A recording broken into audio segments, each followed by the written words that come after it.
Dr Ctrin Elis Williams dwi. Nes I raddio fel meddyg yn ôl yn y 90au a dwi'n meddyg teulu ers 20 mlynedd.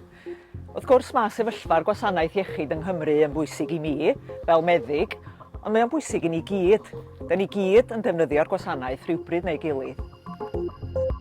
Un o heria penna'r gwasanaeth iechyd ydy'r rhestra aros. Yn ôl ffigyrau diweddar, mae nifer y rhai sy'n aros dros flwyddyn am apwyntiad cleifion allanol yng Nghymru wedi cynyddu i chydig dros 73 o filoedd. Dydy gwasanaeth iechyd gafodd ei sefydlu 3/4 canrif yn ôl ddim yn mynd i allu ymdopi â gofynion heddiw. Mae pobl yn byw'n hwy, mae technoleg wedi datblygu, a mae yna fwy o feddyginiaetha a thriniaetha drud. Mae ariannu hynny yn mynd i fod yn her i unrhyw lywodraeth. Mi fydd iechyd ar frig agenda pob gwleidydd wrth i ni nesu at yr etholiad. Ym mhryder i ydy na fydd unrhyw un yn gallu cynnig modd realistig o achub gwasanaeth sy'n costio dros 9 biliwn y flwyddyn yng Nghymru. Mae gwleidyddion wedi hen arfer gaddo pethau poblogaidd fel lleihau rhestra aros, hyfforddi mwy o feddygon, creu mwy o swyddi. Ond mi ydan ni wedi cyrraedd pwynt, dwi'n meddwl, bod rhaid ni ffeindio ffyrdd mwy creadigol ac ella dadleuol o wella ansawdd gofal yng Nghymru.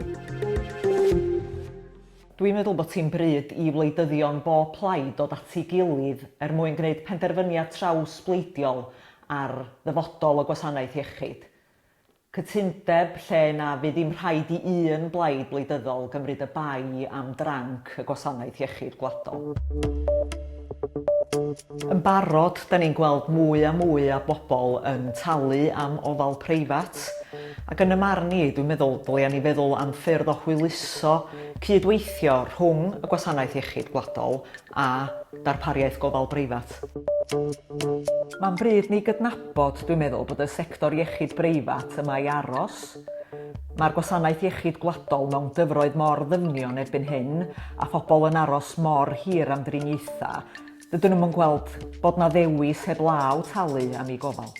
Mae arolwg diweddar gan y BME yn dangos bod 89% o feddygon teulu Cymru o'r farn nad ydyn nhw'n gallu cwrdd ag anghenion eu cleifion. Yn fy marn i, mae angen newidiadau cwbl sylfaenol i'r gwasanaeth iechyd gwladol os ydy o'n mynd i allu parhau i ddarparu gofal a goroesi ar unrhyw ffurf.